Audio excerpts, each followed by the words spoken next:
Hi friends, welcome back to my channel. இன்னைக்கு வீடியோல ஒரு கம்பைலேஷன் தான் நீங்க பார்க்க போறீங்க. இந்த வீக் நான் போஸ்ட் பண்ண வீடியோஸ் எல்லாத்தையுமே நான் கம்பைல் பண்ணி போட்டுருக்கேன். சோ பார்க்காதவங்களுக்கு மிஸ் பண்ணவங்களுக்கு ரொம்பவே யூஸ்ஃபுல்லா இருக்கும். ஆல்ரெடி நம்ம சேனல்ல இந்த மாதிரி நிறைய கம்பைலேஷன் வீடியோஸ் போட்டுருக்கேன். சோ தேவைப்படுறவங்க செக் பண்ணி பாருங்க. பார்க்கிறதுக்கு முன்னாடி நம்ம சேனலை இன்னும் நீங்க Subscribe பண்ணாம பார்த்துட்டு இருக்கீங்கன்னா மறக்காம Subscribe பண்ணி கூடவே இருக்கிற பெல் பட்டனையும் கிளிக் பண்ணிக்கோங்க. அப்பதான் சேனல்ல வீடியோஸ் அப்லோட் ஆகும்போது உங்களுக்கு நோட்டிஃபிகேஷன் வரும். நீங்க மிஸ் பண்ணாம பார்க்கலாம். ஃபர்ஸ்ட் இப்போ என்னன்னு பார்க்கலாம். ஒரு சின்ன பவுல் எடுத்துர்க்கேன். அதுல கொஞ்சமா மஞ்சள் 1/4 டீஸ்பூன் அளவுக்கு பேக்கிங் சோடா, ஒரு சிட்டிகை அளவுக்கு உப்பு எடுத்துர்க்கேன். இது எல்லாத்தையுமே நல்லா மிக்ஸ் பண்ணி எடுத்துக்கோங்க.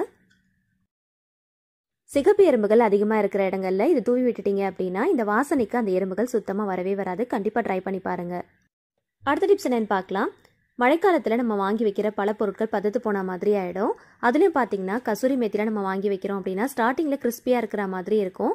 இந்த மழை டைம்ல ரொம்ப பதத்து போன மாதிரி ஆயிடும். ஜஸ்ட் பேன்ல போட்டுட்டு லைட்டா ஒரு 2 செகண்ட் மட்டும் லைட்டா ஹீட் பண்ணிட்டு இந்த மாதிரி நல்லா திருப்பி விட்டு நல்லா ஃப்ரை பண்ணிக்கோங்க. ஃப்ரை பண்ணதுக்கு அப்புறமா ஃபுல்லா நல்லா ஆற வச்சிருங்க. ஆற வச்சிட்டதுக்கு அப்புறமா நீங்க எடுத்து நல்லா கிரஷ் பண்ணி பாருங்க. நல்லா கிறிஸ்பியா இருக்கும்.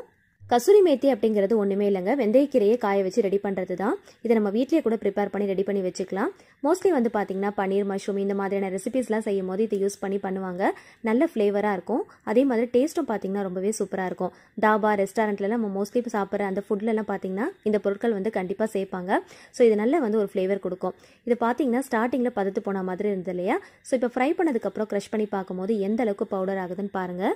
இது ரொம்ப நேரம் வெளியிலே வச்சிட்டோம் அப்படின்னா அகைன் அதோட கிறிஸ்பினஸ் கம்மியாயிடும். ஸோ அதனால இது ஆறுனதுக்கு அப்புறமா உடனே ஏர்டைட் கண்டெய்னர் பாக்ஸ்ல போட்டு ஸ்டோர் பண்ணி யூஸ் பண்ணிக்கோங்க. அடுத்த டிப்ஸ் என்னன்னு பார்க்கலாம். பில்லோஸ் அதிகமா இல்லாத டைம்ல தேவைப்பட்டுச்சு அப்படின்னா பில்லோ கவர் இருந்தா போதும். நம்ம கிட்ட பெட்ஷீட்ஸ் அதிகமா இருந்தாலோ இல்லைன்னா ரேஷன் ஷாப்ல கொடுக்குற புடவை வேட்டியெல்லாம் இருக்கும் இல்லையா? ஸோ அதெல்லாம் கரெக்டா அந்த பில்லோ ஷேப்புக்கு நீங்க மடிச்சு எடுத்துக்கோங்க. மடிச்சுட்டு அதுக்குள்ள வச்சுட்டு அந்த பில்லோ கவரை நல்லா மடிச்சுட்டு நம்ம யூஸ் பண்ணிக்கலாம். ஸோ நமக்கு அர்ஜென்ட்டான டைம்ல பில்லோஸ் இல்லை அப்படின்னா அந்த கவரை வச்சு இந்த மாதிரி நம்ம உடனே ரெடி பண்ணிக்கலாம். ட்ரை பண்ணி பாருங்க. கெஸ்ட்டுங்க யாராவது சடனா வந்துட்டாங்க அப்படின்னா நமக்கு அந்த டைம்ல ரொம்பவே ஹெல்ப்ஃபுல்லா இருக்கும். ஸோ கண்டிப்பா ட்ரை பண்ணி பாருங்க. அடுத்த டிப்ஸ் என்னன்னு பார்க்கலாம். எப்பயுமே நம்ம நான்வெஜ்லாம் வாங்கி சமைக்கிறோம் அப்படின்னா வாஷ் பண்ணும்போது ஃபைனலாக ஒரு தடவை வாஷ் பண்ணுவோம் இல்லையா? ஸோ அந்த டைமில் லைட்டாக மஞ்சள் பொடி போட்டுட்டு நல்லா மிக்ஸ் பண்ணிட்டு வாஷ் பண்ணீங்க அப்படின்னா அந்த நான்வெஜ்ஜுடைய அந்த பேட் ஸ்மெல் சுத்தமாக இருக்கவே இருக்காது. நீங்கள் ஃப்ரீசரில் வச்சு யூஸ் பண்ண போறீங்க அப்படின்னா கூட இந்த டிப்ஸை ஃபாலோ பண்ணிக்கோங்க. இதே ஃபிஷ்லாம் நீங்கள் வாஷ் பண்ணுறீங்க அப்படின்னா ஒரு 4 to 5 டைம்ஸ் கிட்ட நம்ம வாஷ் பண்ணுவோம் க்ளீன் பண்ணி முடிச்சதுக்கு அப்புறமா. ஸோ ஃபைனலாக ஒரு தடவை வாஷ் பண்ணும்போது மஞ்சள் பொடியோட கொஞ்சமாக கல் உப்பு சேர்த்து நல்லா இந்த மாதிரி பரட்டி விட்டுக்கோங்க. அதுக்கப்புறமா வாஷ் பண்ணி எடுத்துக்கோங்க. இதில் ஏதாவது செதில்கள் இருந்தால் கூட நல்லா க்ளீன் ஆகி வந்துடும். இந்த மெத்தட்ல வாஷ் பண்ணும்போது நான்வெஜ் உடைய அந்த ஸ்மெல் சுத்தமா இருக்கவே இருக்காது. கண்டிப்பா ட்ரை பண்ணுங்க. அடுத்த டிப்ஸ் என்னன்னு பார்க்கலாம். நம்ம யூஸ் பண்ற சிசருடைய அந்த ஷார்ப்னஸ் கம்மியாயிருச்சு அப்படின்னா இந்த டிப்ஸை ஃபாலோ பண்ணிக்கோங்க. நம்ம யூஸ் பண்ணிட்டு தூக்கி போடக்கூடிய அந்த ஸ்டேஜில் இருக்கக்கூடிய அந்த ஸ்டீல் ஸ்க்ரப்பர்லாம் இருக்கும் இல்லையா? ஸோ அதை இந்த மாதிரி வச்சு லைட்டாக கட் பண்ணுற மாதிரி இந்த மாதிரி நல்லா அசைச்சு விட்டுட்டீங்க அப்படின்னா அதோடைய ஷார்ப்னஸ் அதிகமாயிடும். இதுக்கப்புறமா நீங்கள் பேப்பர்லாம் கட் பண்ணி பாருங்க. நல்ல ஷார்ப்பாக கட் பண்ணும். அடுத்த டிப்ஸ் என்னன்னு பார்க்கலாம். எப்பயுமே பால் பாத்திரத்தில் பால் காய்ச்சும் போது கொஞ்சமாக தண்ணி ஊற்றிட்டு அதுக்கப்புறமா பால் ஊற்றி காய்ச்சுங்க. இந்த மாதிரி செய்கிறதுனால அடியில் ஏடுகள் படியாமல் இருக்கும். நமக்கு வாஷ் பண்ணுறதும் ரொம்ப ஈஸியாக இருக்கும். அதே போல் நீங்கள் பால் பாத்திரத்தில் எப்பயுமே பால் காய்ச்சும் போது பாதிக்கு பாதி பால் வச்சுட்டு நீங்கள் காய்ச்சுங்க. எப்பயுமே ஃபுல்லாவோ இல்லை முக்கால் வாசியோ நீங்கள் வச்சு காய்ச்சுறீங்க அப்படின்னா ஹை ஃப்ளேமில் வச்சு நம்ம காய்ச்சும் போது பால் பொங்கி கீழே வழியும். நமக்கு துடைக்கிற வேலையும் அதிகமாகிடும். அதே நீங்கள் பாதிக்கு பாதி வச்சு காய்ச்சும் போது ஹை ஃப்ளேமில் வச்சுட்டு நீங்கள் வேறு எங்கேயாவது போனால் கூட வேறு ஏதாவது வேலையாக இருந்தால் கூட அதை கவனிக்கலைனா கூட அது நல்லா பொங்கி வரும்போது கீழே வழியாது. அந்த கார்னர்லேயே அப்படியே நின்றுடும். ஸோ எப்பயுமே பாலை காய்ச்சும் போது பாதிக்கு பாதி வச்சு காய்ச்சிக்கோங்க. அதே போல் பாலில் கொஞ்சம் கூட தண்ணி சேர்க்காம நல்லா திக்காக காய்ச்சி ஆற வச்சுட்டு நீங்கள் ஃப்ரிட்ஜில் ஸ்டோர் பண்ணி வச்சிங்க அப்படின்னா பால் ஏடுகள் அதிகமான அளவில் நமக்கு கிடைக்கும். அதை எடுத்து ஸ்டோர் பண்ணி வச்சுக்கிட்டே வந்தோம் அப்படின்னா நம்ம வீட்லேயே ஈஸியாக கீ பட்டர் எல்லாமே நம்ம ஹெல்த்தியான முறையில் தயாரித்து வச்சுக்கலாம். ஒரே ஒரு டைம் காய்ச்சின பால்லேயே பார்த்தீங்கன்னா இந்த 1/4 கப் அளவுக்கு எனக்கு ஏடுகள் கிடைச்சிருக்கு. ஸோ இந்த மாதிரி நம்ம தொடர்ந்து பண்ணிட்டே வந்தோம் அப்படின்னா நமக்கு ஈஸியாக கலெக்ட் பண்ணிக்கலாம். அடுத்த டிப்ஸ் என்னன்னு பார்க்கலாம். நீங்கள் செய்கிற நான்வெஜ் நல்ல டேஸ்ட்டாக இருக்கணும், நல்ல மனமாக இருக்கணும் அப்படின்னா இந்த ஒரு பவுடரை ரெடி பண்ணி வச்சுக்கோங்க. பட்டை, லவங்கம், ஏலக்காய் இது எல்லாமே எடுத்துக்கோங்க. பட்டை ஒரு 2 பீஸ் எடுத்திருக்கேன். 4 லவங்கம், 1 ஏலக்காய் சேர்த்துருக்கேன். இது கூட கொஞ்சமாக அன்னாசி பூ சேர்த்துருக்கேன். ஒரு 2 டீஸ்பூன் அளவுக்கு மிளகு, 2 டீஸ்பூன் அளவுக்கு ஜீரகம் எடுத்துக்கோங்க. 1 டீஸ்பூன் அளவுக்கு சோம்பு எடுத்துக்கோங்க. நான் கை அளவில் தான் நான் எடுத்திருக்கேன். உங்களுக்கு வேணும் அப்படின்னா நீங்கள் டீஸ்பூனில் கூட அளந்து எடுத்துக்கலாம். இதில் 2 டேபிள் ஸ்பூன் அளவுக்கு தனியாக எடுத்திருக்கேன். 2 காஞ்ச வத்தல் எடுத்திருக்கேன். காஷ்மீரி ரெட் சில்லி தான் நான் எடுத்திருக்கேன். இது எல்லாத்தையுமே நல்லா கொரகொரப்பாக அரைச்சி பொடி பண்ணி எடுத்துக்கோங்க. இப்போ இது ஒரு பவுலுக்கு மாற்றிட்டு காட்டுறேன் பாருங்கள். நல்ல கொரகொரப்பாக அரைச்சி எடுத்துக்கோங்க. ரொம்ப நைஸ் பவுடராக அரைக்க வேண்டாம். இந்த மாதிரி நல்ல கொரகொரப்பாக அரைச்சி நீங்கள் ஒரு பாக்ஸில் கூட போட்டு ஸ்டோர் பண்ணி வச்சுக்கலாம். அப்படி இல்லைனா உங்களுக்கு தேவைப்படும் போது கூட நீங்கள் ஃப்ரெஷ்ஷாக ரெடி பண்ணிக்கலாம். இது நல்ல மனமாக இருக்கும். நீங்கள் செய்கிற ரெசிபிஸ் எல்லாத்துக்குமே நல்ல டேஸ்ட் கொடுக்கும். முக்கியமாக பார்த்தீங்கன்னா சீ ஃபுட் ரெசிபிஸ்லாம் நீங்கள் செய்கிறீங்க அப்படின்னா கண்டிப்பாக இந்த மாதிரி பவுடர் நீங்கள் ரெடி பண்ணி வச்சுட்டு நீங்கள் ட்ரை பண்ணி பாருங்கள். கண்டிப்பாக டேஸ்ட் ரொம்ப சூப்பராக இருக்கும். சிக்கன் மட்டனில் நீங்கள் பெப்பர் கிரேவி செய்யும் போது கூட இந்த பவுடர் யூஸ் பண்ணி செஞ்சு பாருங்கள். டேஸ்ட் ரொம்ப சூப்பராக இருக்கும். இந்த பவுடரை யூஸ் பண்ணி ஒரு சீ ஃபுட் ரெசிபி தான் நான் உங்ககிட்ட செஞ்சு காட்ட போகிறேன். ப்ரெஷர் குக்கரில் தேவையான அளவுக்கு கொஞ்சமாக நல்லெண்ணெய் சேர்த்துக்கோங்க. ஆயில் நல்லா ஹீட் ஆனதும் ஒரு கைப்பிடி அளவுக்கு சின்ன வெங்காயத்தை கட் பண்ணி சேர்த்துருக்கேன். 2 பச்சை மிளகா, தேவையான அளவுக்கு உப்பு சேர்த்து நல்லா பொன்னிறமாகிற வரைக்கும் வதக்கி விட்டுக்கோங்க. 1 டீஸ்பூன் இஞ்சி பூண்டு பேஸ்ட் சேர்த்து வாசனை போகிற அளவுக்கு நல்லா வதக்கிக்கலாம். ஒரு பெரிய வெங்காயம், ஒரு பெரிய தக்காளியை நல்லா கொரகொரப்பாக அரைச்சி எடுத்திருக்கேன். அதையும் இது கூட சேர்த்து நல்லா வதக்கி விட்டுக்கலாம். தக்காளியோட கலர் நல்லா சேஞ்ச் ஆகிற அளவுக்கு நல்லா வதக்கணும். நல்லா வதங்கி கலர் சேஞ்ச் ஆனதுமே 1/4 டீஸ்பூன் அளவுக்கு மஞ்சத்தூள் மட்டும் சேர்த்துருக்கேன். இப்போது இதில் நண்டு வந்து நான் சேர்த்துக்கிறேன். நண்டு சேர்த்ததுக்கு அப்புறமா நல்லா ஒரு தடவை பெரட்டி விட்டுக்கலாம். இந்த மசாலா எல்லாமே நல்லா கோட் ஆகிற அளவுக்கு நல்லா பெரட்டி விட்டுக்கோங்க. இப்போ இதில் நம்ம ரெடி பண்ணி வச்சிருக்கிற அந்த பொடியை இது கூட சேர்த்துக்கலாம். சேர்த்துட்டு நல்லா வந்து மிக்ஸ் பண்ணி விட்டுக்கோங்க. எப்பயுமே நம்ம எந்த ஒரு ரெசிபி செஞ்சாலுமே நம்ம வதக்குறதுல தான் டேஸ்ட்டே இருக்குது. முக்கியமாக வந்து நான்வெஜ் ரெசிபிஸ்லாம் செய்கிறோம் அப்படின்னா அந்த மசாலா எல்லாமே அந்த வாசனை போகிற அளவுக்கு எண்ணெயில் வந்து நல்லா வதக்கணும். அது எல்லாமே நல்லா கோட் ஆகிற அளவுக்கு நல்லா வதக்கி நீங்கள் செஞ்சால் தான் நல்ல டேஸ்ட்டு கிடைக்கும். இப்போ இது கூட 3 டேபிள் ஸ்பூன் அளவுக்கு நல்ல திக்கான புளிப்பு இல்லாத தயிராக பார்த்து ஆட் பண்ணிவிட்டு நல்லா வந்து மிக்ஸ் பண்ணி விட்டுக்கோங்க. நம்ம சேர்த்துருக்கிற மசாலா எல்லாமே நல்லா வதங்கி எண்ணெய் நல்லா பிரிஞ்சு வர அளவுக்கு நல்லா வதக்கிக்கோங்க. தேவையான அளவுக்கு வாட்டர் ஆட் பண்ணிவிட்டு உப்பு காரம்லாம் கரெக்டாக இருக்கான்னு செக் பண்ணி பார்த்துக்கோங்க. பத்தலைனா சேர்த்துக்கலாம்.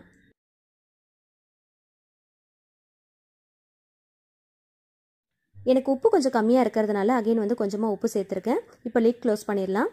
ஸ்டீம் வந்ததுக்கப்புறமா ப்ரெஷர் போட்டுடலாம். 5 விசில் வச்சிங்க அப்படின்னா கரெக்டாக இருக்கும். ப்ரெஷர் ரிலீஸ் ஆனதுக்கப்புறமா நம்ம ஓப்பன் பண்ணி பார்க்கலாம்.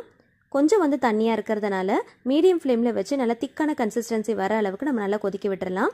நல்லா கொதிச்சு ட்ரை ஆனதுக்கப்புறமா கொஞ்சமாக கருவேப்பிலை கொத்தமல்லி சேர்த்து நம்ம நல்லா மிக்ஸ் பண்ணிட்டு சர்வ் பண்ணிக்கலாம். அடிக்கிற மழைக்கு கண்டிப்பாக எல்லாருக்கும் கோல்டு, காஃபு, ஃபீவர்னு இருக்கும். ஸோ சாதாரண ஒயிட் ரைஸ் கூட சேர்த்து பிசைஞ்சு சாப்பிடும் போது அந்த அளவுக்கு டேஸ்ட்டாக இருக்கும். கண்டிப்பாக இந்த மாதிரி ட்ரை பண்ணி பாருங்கள். குட்டீஸ்லேருந்து பெரியவங்க வரைக்கும் என்ஜாய் பண்ணி சாப்பிடுவாங்க. அடுத்த டிப்ஸ் என்னென்னு பார்க்கலாம். எப்பயுமே நம்ம நான்வெஜ்லாம் சமைக்கிறோம் அப்படின்னா வாஷ் பண்ணுற அந்த சிங்கில் அந்த ஸ்மெல் வந்துகிட்டே இருக்கும். அந்த நான்வெஜ் ஸ்மெல் வராமல் இருக்கிறதுக்கு இந்த டிப்ஸை ஃபாலோ பண்ணிக்கோங்க. கொஞ்சமாக மஞ்சள் பொடியை இந்த மாதிரி தூவி விட்டுக்கோங்க. ஒரு மூடி அளவுக்கு வினிகர் சேர்த்துக்கோங்க. இப்போ கொஞ்சமாக வந்து ஸ்பாஞ்சில் லிக்விட் அப்ளை பண்ணிவிட்டு இந்த மாதிரி நல்லா தேய்ச்சி விட்டுக்கோங்க. தேய்ச்சிட்டு வாஷ் பண்ணிங்க அப்படின்னா அந்த நான்வெஜ் ஸ்மெல் சுத்தமாக இருக்கவே இருக்காது. சாதாரணமாக நம்ம என்ன தான் லிக்விட் போட்டு வாஷ் பண்ணாலுமே அந்த அளவுக்கு அந்த ஸ்மெல் வந்து போகாது. ஸோ இந்த டிப்ஸை ஃபாலோ பண்ணி நீங்கள் வாஷ் பண்ணி பாருங்கள். அந்த ஸ்மெல் சுத்தமாக இருக்காது. அடுத்த டிப்ஸ் என்னென்னு பார்க்கலாம். சிங்கில் கொஞ்சமாக மஞ்சள் பொடி போட்டுக்கோங்க. ஒரு மூடி அளவுக்கு டெட்டால் ஊற்றிக்கோங்க. தண்ணியை நல்லா ஃபோர்ஸாக திறந்து விட்டுருங்க. தண்ணி நல்லா அடிச்சிட்டு போகும். பைப்பில் ஏதாவது வாசனை வருது, பேட் ஸ்மெல் வருது அப்படின்னா சிங்கில் இந்த மாதிரி டிப்ஸை ஃபாலோ பண்ணிக்கோங்க. அந்த தண்ணி நல்லா அடிச்சிட்டு போகும்போது அந்த வாசனையும் சேர்ந்தே போயிடும். கண்டிப்பாக இந்த வாசனைகள் திரும்பி வரவே வராது. இந்த மாதிரி பண்ணுறதுனால குட்டி குட்டியாக கரப்பம்பூச்சிகளும் சுத்தமாக வராது. ட்ரை பண்ணி பாருங்கள். அடுத்த டிப்ஸ் என்னென்னு பார்க்கலாம். அடிக்கிற புயல் மழைக்கு துணி காய வைக்கிறதுக்கு சேர் இருந்தால் போதும். கொடி கட்டுறதுக்கு இடம் இல்லை, அதிகமான துணி இருக்குது அப்படின்னா இந்த டிப்ஸை ஃபாலோ பண்ணிக்கோங்க. கண்டிப்பாக உங்களுக்கு கை கொடுக்கும். எல்லார் வீட்லேயுமே கண்டிப்பாக சேர் வச்சுருப்போம். சேரை வந்து பின்பக்கமாக திருப்பி போட்டுக்கோங்க. அதில் குட்டி குட்டியாக ஹோல்ஸ் இருக்கு இல்லையா, அந்த ஹோல்ஸ் வழியாக நல்லா திக்கான கயிறாக பார்த்து கட்டி எடுத்துக்கோங்க. உங்ககிட்ட இந்த மாதிரி கயிறு இல்லை அப்படின்னா துணியை நீளமாக கிழிச்சிட்டு அதை கூட நம்ம கட்டி எடுத்துக்கலாம். நல்லா டைட்டாக கட்டி எடுத்துக்கோங்க. இந்த பக்கம் கட்டுற மாதிரியே அந்த பக்கம் இன்னொரு சேர் வச்சுட்டு அதுலேயும் இந்த மாதிரி கட்டி எடுத்துக்கோங்க. கண்டிப்பாக எல்லா சேர்லையுமே இந்த மாதிரி ஹோல்ஸ் கொடுத்துருப்பாங்க. அதுக்கு ஏற்றா போல் கேப் விட்டு கட்டி எடுத்துக்கோங்க. இப்போது இந்த மாதிரி கட்டின இந்த கயிறில் நீங்கள் எவ்வளோ துணி வேணாலும் காய போட்டுக்கலாம். ஸோ பாருங்கள் நான் எந்த அளவுக்கு துணிகள் காய போட்டிருக்கேன்னு. குட்டீஸுடைய துணிகள் எல்லாத்தையுமே நான் ஃபுல் அண்ட் ஃபுல் காய போட்டிருக்கேன். 2 பக்கமும் நம்ம சேர் வச்சுருக்கோம் இல்லையா, அந்த சேரில் வந்து ஏதாவது ஒரு வெயிட் வச்சுக்கோங்க. அப்போ தான் வந்து நல்லா பேலன்ஸ் பண்ணும். ஸோ கீழே வந்து விழுகாமல் இருக்கும். நீங்கள் எவ்வளோ துணி வேணாலும் காய வச்சுக்கலாம். கொடி கட்டுறதுக்கு உங்களுக்கு இடம் இல்லை அதிகமான துணி இருக்குது அப்படின்னா 2 சேர் இருந்தால் போதும். நீங்கள் எவ்வளோ துணி வேணாலும் காய வச்சுக்கலாம். புயல் மழைன்னு வந்தாலும் கவலை இல்லை. துணி காய வைக்கிறதுக்கு இடம் இல்லைன்னு கவலைப்பட தேவையில்லை. 2 சேர் இருந்தால் போதும். வீட்டில் எந்த இடத்துல வேணுனாலும் நீங்கள் வச்சு காய வச்சுக்கலாம். எவ்வளோ லென்த்தியாக வேணுனாலும் இங்கே கொடி கட்டிக்கலாம். ஸோ உங்களுடைய விருப்பத்துக்கு ஏற்றா போல் எந்த அளவுக்கு உங்கள் வீட்டில் கேப் இருக்கோ அந்த கேப்புக்கு ஏற்றா போல் நீங்கள் 2 சேரையும் கார்னரில் வச்சுட்டு அதுக்கு ஏற்றா போல் நீங்கள் கொடியை கட்டிக்கோங்க. இதில் இன்னொரு அட்வான்டேஜ் என்னென்னு பார்த்தீங்கன்னா, இந்த சேரை நீங்கள் எந்த இடத்துல வேணுனாலும் நீங்கள் மூவ் பண்ணி எடுத்துகிட்டு போய் வச்சுக்கலாம். இப்போ நீங்கள் ஹாலில் காய வைக்கிறீங்க அப்படின்னா உங்களுக்கு ஹாலில் ஏதாவது ஒரு வேலை வருது அப்படின்னா இதை நீங்கள் ரூமில் கூட நீங்கள் தள்ளி எடுத்துகிட்டு போய் வச்சுக்கலாம். ஸோ எந்த இடத்துல வேணுமோ அந்த இடத்துல நீங்கள் மூவ் பண்ணி எடுத்துகிட்டு போய் வச்சுக்கலாம். அதிகமான குவான்டிட்டியில் நம்ம சுகர்லாம் வாங்கி வைக்கிறோம் அப்படின்னா கண்டிப்பாக அதில் சீக்கிரமாக எறும்புகள் வந்துடும். அந்த மாதிரி வராமல் இருக்கிறதுக்கு கொஞ்சமாக பிரிஞ்சி இலை, 2 லவங்கம், 1 ஏலக்காய் போட்டு வச்சிட்டிங்க அப்படின்னா எறும்புகள் சுத்தமாக வரவே வராது. அடுத்த டிப்ஸ் என்னன்னு பார்க்கலாம். கிச்சனில் ஏதாவது ஸ்வீட் ஐட்டம்ஸ் நம்ம வாங்கி வைக்கிறோம் அப்படின்னா சீக்கிரமாக எறும்பு வந்துடும். அந்த மாதிரி வராமல் இருக்கிறதுக்கு கொஞ்சமாக டால்கம் பவுடரை இந்த மாதிரி சுற்றி போட்டுட்டோம் அப்படின்னா எறும்புகள் வராது. அடுத்த டிப்ஸ் என்னென்னு பார்க்கலாம். வாஷிங் மிஷினில் லிக்விட் போடுறதுக்கு இந்த மாதிரி பாக்ஸ் கொடுத்துருப்பாங்க. அதை எடுத்து தனியாக வாஷ் பண்ணிக்கோங்க. அதே மாதிரி அந்த இடத்தையும் ஸ்பாஞ்ச் வச்சு லிக்விட் யூஸ் பண்ணி நல்லா வந்து க்ளீனாக வாஷ் பண்ணிக்கோங்க. உள்ள ட்ரம்மில் பார்த்தீங்கன்னா சைடில் டிடர்ஜென்ட் போகிறதுக்கு இந்த மாதிரி ஒரு சைட் கொடுத்துருப்பாங்க. அந்த இடத்துலையும் நல்லா வந்து ஸ்பாஞ்ச் லிக்விட் யூஸ் பண்ணி நல்லா வாஷ் பண்ணிக்கோங்க. இந்த சைடில் பார்த்தீங்கன்னா ஒரு பாக்ஸ் மாதிரி இருக்கும். மோஸ்ட்லி நம்ம துவைக்கிற அந்த துணியில் இருக்கிற நூல், பேப்பர்ஸ் இந்த மாதிரி எல்லாமே பார்த்தீங்கன்னா அதில் தான் போய் ஸ்டோர் ஆகும். ஸோ ரொம்ப அழுக்கு படிஞ்சிருக்கும். அந்த இடத்த வந்து நம்ம க்ளீன் பண்ணலை அப்படின்னா கண்டிப்பாக வாஷிங் மிஷின்லேருந்து ஒரு விதமான பேட் ஸ்மெல் நமக்கு வந்துக்கிட்டே இருக்கும். அதே போல் வாஷிங் மிஷினுடைய ட்ரம்மில் பார்த்தீங்கன்னா சைட்லலாம் நிறைய டஸ்ட் படிஞ்சிருக்கும். அந்த டஸ்ட் எல்லாத்தையுமே நல்லா க்ளீனாக வாஷ் பண்ணிக்கோங்க. வாஷ் பண்ணிவிட்டு ஈரமான துணி வச்சு நல்லா தொடச்சிக்கோங்க. அதுக்கப்புறம் நல்லா ட்ரை கிளாத்தை வச்சு நல்லா தொடச்சி எடுத்துக்கோங்க. வாஷிங் மிஷின்குள்ளே கொஞ்சமாக தண்ணி ஊற்றிருக்கேன். இதில் குட்டி குட்டியாக லெமன் பீசஸை கட் பண்ணிவிட்டு பிழிஞ்சிட்டு அந்த தோலையும் அப்படியே உள்ளே போட்டிருக்கேன். இந்த மாதிரி லெமன் பீசஸை கட் பண்ணி உள்ளே போடுறதுனால நல்ல வாசனையாக இருக்கும். நம்ம அப்பப்போ யூஸ் பண்ணுற கம்ஃபர்ட்டுடைய கவர்லாம் நீங்கள் எடுத்து ஸ்டோர் பண்ணி வச்சுக்கோங்க. அந்த கவரை இந்த மாதிரி நம்ம டப் க்ளீனிங் பண்ணும்போது யூஸ் பண்ணிக்கலாம். ஸோ எல்லா இடத்தையுமே நல்லா தொடச்சி நான் க்ளீன் பண்ணிட்டேன். மந்த்லி ஒன்ஸ் கண்டிப்பாக நீங்கள் வாஷிங் மிஷின் யூஸ் பண்ணுறீங்க அப்படின்னா டப் க்ளீனிங் பண்ணி வச்சுக்கோங்க. பண்ணும்போது இந்த மாதிரி டிப்ஸ் எல்லாம் நீங்கள் ஃபாலோ பண்ணிக்கோங்க. இதுக்குள்ளே பார்த்தீங்கன்னா நான் யூஸ் பண்ணுற ஷாம்புடைய கவர், அதுக்கப்புறம் கம்ஃபர்ட் கவர், இது எல்லாத்தையுமே நான் எடுத்து ஸ்டோர் பண்ணி வச்சுருக்கேன். அது எல்லாத்தையுமே உள்ளே போட்டிருக்கேன். இப்போ நம்ம டப் க்ளீனிங்க்கு ஆன் பண்ணி விட்டுறலாம். இது கூடவே ஒரு 2 டீஸ்பூன் அளவுக்கு பேக்கிங் சோடா ஆட் பண்ணிக்கலாம். பேக்கிங் சோடா வந்து கண்டிப்பாக ஆட் பண்ணிக்கோங்க. ட்ரம்குள்ளே குட்டி குட்டியாக ஹோல்ஸ் இருக்கும். அதில் நம்ம க்ளீன் பண்ண முடியாது. அதுக்குள்ளே இருக்கிற அழுக்குகள் எல்லாத்தையுமே க்ளீன் பண்ணுறதுக்கு பேக்கிங் சோடா ரொம்பவே ஹெல்ப்ஃபுல்லாக இருக்கும். அதே போல் ட்ரம்முடைய சைடில் இந்த மாதிரி குட்டியாக ஒரு பிளேஸ் கொடுத்துருப்பாங்க. அந்த இடத்துல வினிகர் கொஞ்சமாக ஊற்றி விட்டுக்கோங்க. ஊற்றிட்டு இப்போ நம்ம டப் க்ளீனிங்க்கு ஆன் பண்ணி விட்டுறலாம். எப்பயுமே டப் க்ளீனிங் பண்ணும்போது நார்மலாக பவுடர், லிக்விட் இந்த மாதிரி நம்ம சேர்க்கறத விட இந்த மாதிரி பொருட்கள்லாம் நீங்கள் சேர்த்து க்ளீன் பண்ணி பாருங்கள். வாஷிங் மிஷின் நல்லா சுத்தமாக க்ளீன் ஆகும். அதே மாதிரி நல்ல வாசனையாகவும் இருக்கும். ஸோ எல்லா இடத்தையுமே நல்லா க்ளீன் பண்ணிவிட்டு இப்போ டப் க்ளீனிங்க்கு நான் ஆன் பண்ணி விட்டுட்டேன். ஸோ இந்த மாதிரி குட்டி குட்டி டிப்ஸை ஃபாலோ பண்ணி மந்த்லி ஒன்ஸ் உங்கள் வீட்டு வாஷிங் மிஷினை நீங்கள் க்ளீன் பண்ணி வச்சுக்கிட்டீங்க அப்படின்னா வாஷிங் மிஷினுக்கு நல்ல லைஃப் வரும். சீக்கிரமாக ரிப்பேர் ஆகாது. அதே போல் ரொம்ப இம்பார்ட்டண்டான விஷயம் என்னன்னு பார்த்தீங்கன்னா வாஷிங் மிஷின்குள்ளே ரொம்ப ஓவர்லோடடாக டம்ப் பண்ணி ரொம்ப துணியெல்லாம் போட்டு நம்ம துவைக்கக்கூடாது. 3/4 அளவுக்கு, அதாவது வாஷிங் மிஷினுடைய கெப்பாசிட்டிக்கு ஏற்ற அளவுக்கு தான் நீங்கள் துணியெல்லாம் போட்டு துவைக்கணும். ஸோ இந்த மாதிரி சின்ன சின்ன டிப்ஸை ஃபாலோ பண்ணீங்க அப்படின்னா கண்டிப்பாக உங்களோட வாஷிங் மிஷினை நீங்கள் வருஷக்கணக்காக வச்சு யூஸ் பண்ணலாம். நீங்கள் துவைக்கிற துணியும் பார்த்தீங்கன்னா நல்ல பளிச்சுன்னு புதுசு போல் இருக்கும். எந்த விதமான பேட் ஸ்மெல்லும் வராமல் நம்ம அவாய்ட் பண்ணிக்கலாம். மோஸ்ட்லி நிறைய பேர் ஒயிட் கலர் கிளாத்லாம் கையில் தான் துவைப்பாங்க. இந்த மாதிரி உங்களோட வாஷிங் மிஷினை நீங்கள் க்ளீன் பண்ணி வச்சுக்கிட்டீங்க அப்படின்னா ஒயிட் கலர் கிளாத்தாக இருந்தால் கூட நீங்கள் வாஷிங் மிஷின்லேயே துவைச்சிக்கலாம்.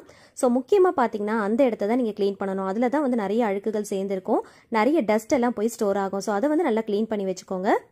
அதே போல் வாஷிங் மிஷினில் துணி துவைச்சு முடிச்சதுக்கு அப்புறமாவோ இல்லை டப் க்ளீனிங் பண்ணதுக்கு அப்புறமாவோ உள்ளே இருக்கிற அந்த ஈரம் நல்லா காஞ்சதுக்கு அப்புறம் தான் வாஷிங் மிஷினை நம்ம க்ளோஸ் பண்ணணும். அது வரைக்கும் நீங்கள் ஓப்பன்லேயே வச்சுக்கோங்க. நல்லா காத்தார வச்சுக்கோங்க. உள்ளே இருக்கிற இந்த பாக்ஸ் எல்லாம் பாருங்கள் நல்லா க்ளீன் பண்ணி வச்சுருக்கேன். இதை க்ளீன் பண்ணுறதுக்கு டூத் ப்ரஷோட கொஞ்சமாக லிக்விட் யூஸ் பண்ணிக்கோங்க. இந்த பாக்ஸில் தான் உள்ளே வந்து நிறைய அழுக்குகள் ஸ்டோர் ஆயிருக்கும். முக்கியமாக நம்ம துவைக்கிற துணியில் இருக்கிற பேப்பர்ஸாக இருக்கட்டும், நூலாக இருக்கட்டும், எல்லாமே இதுக்குள்ளே தான் போய் ஸ்டோர் ஆயிருக்கும். ஸோ ப்ரஷ் வச்சு நல்லா க்ளீன் பண்ணி எடுத்துக்கோங்க. இந்த பாக்ஸ்க்குள்ளே குட்டி குட்டியாக ஹோல்ஸ் மாதிரி இருக்கு இல்லையா, பார்க்குறதுக்கு வலை மாதிரி இருக்கும். ஸோ இதை வந்து டூத் ப்ரஷ் வச்சு நீங்கள் க்ளீன் பண்ணிங்கன்னா மட்டும்தான் நல்லா வந்து சுத்தமாக நம்மளால் க்ளீன் பண்ண முடியும். அதே மாதிரி க்ளீன் பண்ணதுக்கு அப்புறமா உடனே இந்த பாக்ஸை வந்து எடுத்துகிட்டு போய் ஃபிக்ஸ் பண்ணிடாமல் அந்த ஈரம் எல்லாம் நல்லா காஞ்சதுக்கு அப்புறமா நல்லா துணியை வச்சு நல்லா தொடச்சிட்டு அதுக்கப்புறமா ஃபிக்ஸ் பண்ணிக்கோங்க. நம்ம அந்த ஈரம் இருக்கும் போது எடுத்துகிட்டு போய் ஃபிக்ஸ் பண்ணிட்டோம் அப்படின்னா அந்த ஈர நாத்தம் வந்துகிட்டே இருக்கும். ஸோ துணி துவைக்கும் போது பார்த்தீங்கன்னா அந்த ஸ்மெல் அந்த துணியில் வந்துகிட்டே இருக்கும். ஸோ அதெல்லாமே அவாய்ட் பண்ணிக்கோங்க. அடுத்த டிப்ஸ் என்னன்னு பார்க்கலாமா? இப்போ வடைக்கு தேவையான மாவு நான் ரெடி பண்ணி வச்சுருக்கேன். உளுந்தை வந்து 1 மணி நேரத்துக்கு ஃப்ரிட்ஜில் வச்சு நீங்கள் ஊற வச்சுக்கோங்க. ஃப்ரிட்ஜில் வச்சு ஊற வச்சுட்டு அதுக்கப்புறமா மிக்சிலையோ இல்லை கிரைண்டர்லையோ நீங்கள் அரைச்சி எடுத்துக்கலாம். நான் வந்து கிரைண்டரில் தான் அரைச்சி எடுத்திருக்கேன். கிரைண்டரில் ஆட்டி எடுக்கும் போது நல்ல உபரியாக வரும். நீங்கள் மிக்சிலையும் ஆட்டி எடுத்துக்கலாம். எதில் நீங்கள் அரைச்சாலும் கொஞ்சமாக வந்து தண்ணி ஊற்றி அரைச்சி எடுத்துக்கோங்க. இப்போ வடைக்கு தேவையான வெங்காயம், கருவேப்பிலை, கொத்தமல்லி எல்லாமே நான் வந்து கட் பண்ணி வச்சுருக்கேன். நான் பச்சை மிளகாய் மட்டும் சேர்க்கல. ஏன்னா குழந்தைங்களுக்கு கொடுக்கறதுனால பச்சை மிளகாய் நான் சேர்க்கல. அதுக்கு பதிலாக நான் வந்து பெப்பர் ஆட் பண்ண போகிறேன். உங்களுக்கு தேவைப்பட்டால் நீங்கள் பச்சை மிளகாய் கூட சேர்த்துக்கலாம். எல்லாத்தையுமே வந்து நறுக்கிட்டு சேர்த்துக்கோங்க. வெங்காயம் வந்து கொஞ்சம் அதிகமாக சேர்த்திங்க அப்படின்னா இந்த உளுந்த வடை நல்ல டேஸ்ட்டாக இருக்கும். தேவையான அளவுக்கு உப்பு சேர்த்துக்கலாம். இப்போ இது கூடவே 2 டீஸ்பூன் அளவுக்கு மட்டும் அரிசி மாவு சேர்த்துருக்கேன். ஜஸ்ட் வந்து ஒரு கிறிஸ்பினஸ்க்காக இப்போ கொஞ்சமாக வந்து பெப்பர் பவுடர் ஆட் பண்ணியிருக்கேன். நல்லா வந்து மிக்ஸ் பண்ணி விட்டுக்கலாம்.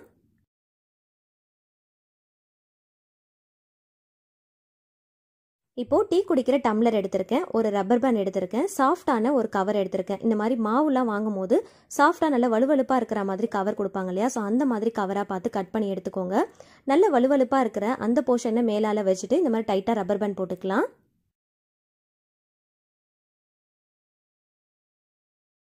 செய்கிறப்போ உங்ககிட்ட மாவு கவர்லாம் எதுவுமே இல்லை அப்படின்னா, ஆயில் கவர் இருந்துச்சு அப்படின்னா அதை சுத்தமாக வாஷ் பண்ணிவிட்டு இந்த மாதிரி கட் பண்ணிட்டு கூட நீங்கள் யூஸ் பண்ணிக்கலாம். இப்போ மாவுடைய கன்சிஸ்டன்சி நான் உங்களுக்கு காட்டுறேன் பாருங்கள். இந்த அளவுக்கு நல்ல கட்டியாக இருக்கணும். மாவு ஆட்டும் போது நீங்கள் கொஞ்சமாக தண்ணியை தெளித்து தான் ஆட்டணும். ரொம்ப ஊற்றி ஆட்டிட்டீங்க அப்படின்னா தண்ணி ஆகிடும். ஸோ நல்ல வெண்ணெய் போல் திரண்டு வரணும். நல்லா உருண்டை பிடிக்கும் போது நல்ல கட்டியாக நல்ல பால் ஷேப்புக்கு நல்ல உருண்டை பிடிக்க வரணும். ஸோ இந்த அளவுக்கு நல்ல கெட்டிமாக ஆட்டி எடுத்துக்கோங்க. நம்ம ரெடி பண்ணி வச்சிருக்கிற இந்த கிளாஸை எடுத்துக்கலாம். கொஞ்சமாக தண்ணியை தொட்டுட்டு அந்த கவரில் வந்து லைட்டாக வந்து தேய்ச்சி விட்டுக்கோங்க. ரொம்ப தேய்க்கணும் அப்படிங்கிறது இல்லை, லைட்டாக வந்து தண்ணியை தேய்ச்சிட்டு கையில் வந்து கொஞ்சமாக தண்ணியை தொட்டுக்கோங்க. இப்போ மாவு எடுத்து நல்லா உருண்டை பிடிச்சிட்டு இந்த மாதிரி மேலால் வச்சுருங்க. வச்சுட்டு மறுபடியும் தண்ணியை தொட்டுட்டு லைட்டாக வந்து நடுவில் இந்த மாதிரி ஹோல்ஸ் மாதிரி போட்டு விட்டுக்கலாம். நிறைய பேருக்கு கையால் எடுத்து தட்டி போடுறதுக்கு வராது. ஷேப்பும் வந்து பார்த்திங்கன்னா அந்தளவுக்கு பர்ஃபெக்டாக இருக்காது. ஸோ இந்த மாதிரி பண்ணிங்க அப்படின்னா நல்ல பர்ஃபெக்டான ஷேப்பில் ஒரே மாதிரி ஈவனாக எல்லாமே ஒரே ஷேப்பில் எல்லா வடையுமே நீங்கள் சுட்டி எடுத்துடலாம். எண்ணெய் காஞ்சதுக்கப்புறமா கொஞ்சமாக வந்து அதில் உப்பு தூவிக்கோங்க. உப்பு தூவிட்டு அதுக்கப்புறமா நீங்கள் வடையை பொரிச்சு எடுத்தீங்க அப்படின்னா எண்ணெய் குடிக்காமல் இருக்கும். இந்த மாதிரி தட்டிட்டு நம்ம கிளாஸை வந்து உள்ளே அந்த மாதிரி லைட்டாக சாய்ச்சாலே போதும். ஆட்டோமேட்டிக்காக அந்த வடை வந்து உள்ளே அப்படியே எண்ணெயில் இறங்கிரும். நமக்கு கையிலேயும் வந்து பார்த்திங்கன்னா எண்ணெய்லாம் தெரிக்காமல் இருக்கும். ரொம்ப சேஃபாக நம்ம பண்ணுறதுக்கு இது ரொம்பவே சூப்பரான ஒரு மெத்தடாகவும் இருக்கும். கண்டிப்பாக ட்ரை பண்ணி பாருங்கள். சில நேரங்களில் கையில் வந்து நம்ம தட்டி போடும்போது எண்ணெய்லாம் வந்து கையில் தெரிக்கும் இல்லையா, ஸோ அந்த மாதிரி ஆகாமல் இருக்கிறதுக்கு இந்த டிப்ஸ் வந்து ரொம்பவே ஹெல்ப்ஃபுல்லாக இருக்கும். ஒரே மாதிரி ஷேப்பில் பண்ண மாதிரியும் இருக்கும், கையில் வந்து எண்ணெய் படாமல் நல்லா சேஃப் அண்ட் செக்யூர்டாக பண்ணுற மாதிரியும் இருக்கும். எண்ணெயை இந்த மாதிரி மேலான நல்லா தெளித்து விட்டுட்டு அதுக்கப்புறமா திருப்பி விட்டுக்கோங்க. சமையலை பொறுத்த வரைக்கும் நீங்கள் எக்ஸ்பர்ட்டாக இருந்தாலும் சரி இல்லை பிகினர்ஸாக இருந்தாலும் சரி, வடையை வந்து போடும்போது கண்டிப்பாக நமக்கு ஏதாவது ஒரு இடத்துல சொதப்புற மாதிரி தான் இருக்கும். ஸோ இந்த டிப்ஸை ஃபாலோ பண்ணிங்க அப்படின்னா ஒரே மாதிரி ஷேப்பில் ஈவனாக எல்லா வடையுமே ஈஸியாக சுட்டு எடுத்துடலாம். இப்போ 2 பக்கமும் நல்லா செவந்து வந்துருச்சு பாருங்க. ஒரே மாதிரி ஷேப்பில் நல்லா பர்ஃபெக்டாக வந்திருக்கு. கையில் தட்டி போட்டால் கூட அந்த அளவுக்கு எல்லாமே ஒரே ஷேப்பில் வருமானு தெரியாது. ஆனால் இந்த கிளாஸ் வந்து நம்ம எடுக்கிறதுனால அந்த கிளாஸ் மேலே வைக்கும் போது ஒரே மாதிரி நம்ம அளவில் தானே வைக்கிறோம். ஸோ அதனால் எல்லாமே ஈவனாக ஒரே ஷேப்பில் இருக்கும். ஸோ ஷேப்பு மாறாமல் செய்யறதுக்கு ரொம்பவே ஹெல்ப்ஃபுல்லாக இருக்கும். பிகினர்ஸ்லாம் பயப்படாமல் நீங்கள் தாராளமாக ட்ரை பண்ணி பாருங்கள். ரொம்ப சூப்பராக வரும். கொஞ்சம் கூட சொதப்பாமல் செய்யறதுக்கு இந்த டிப்ஸ் கண்டிப்பாக உங்களுக்கு ரொம்ப ரொம்ப ஹெல்ப்ஃபுல்லாக இருக்கும். ட்ரை பண்ணி பார்த்துட்டு மறக்காமல் கமெண்ட்டில் ஷேர் பண்ணுங்கள். மற்றவங்களுக்கும் ரொம்பவே யூஸ்ஃபுல்லாக இருக்கும்.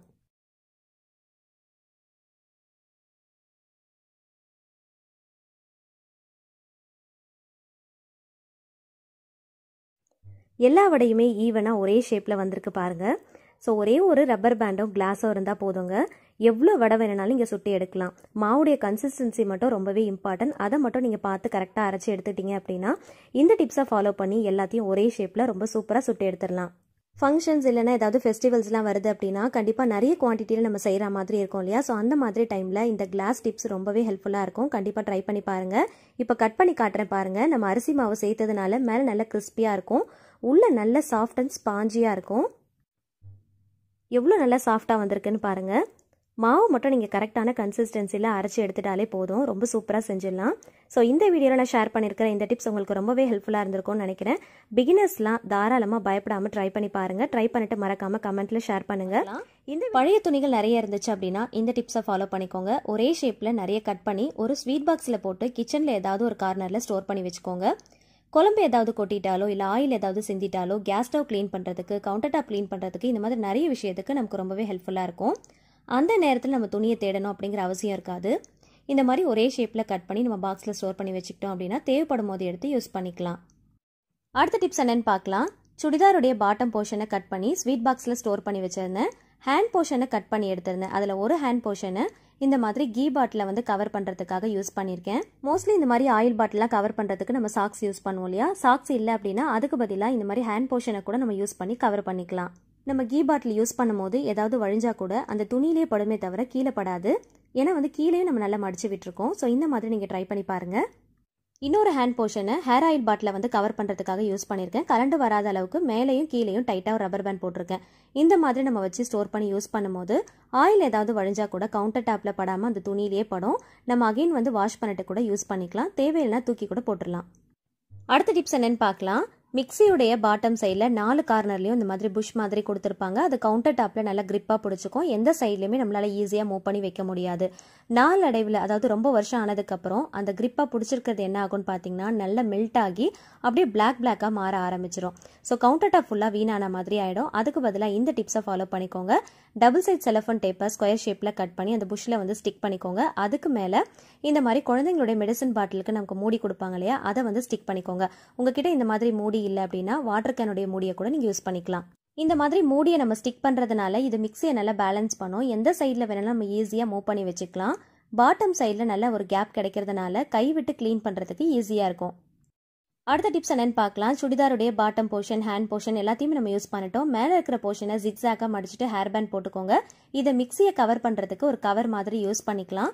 இதனால மிக்சி வந்து டஸ்ட் படியாமல் இருக்கும். நம்ம க்ளீனாக வச்சுக்கிறதுக்கு ரொம்பவே ஹெல்ப்ஃபுல்லாக இருக்கும்.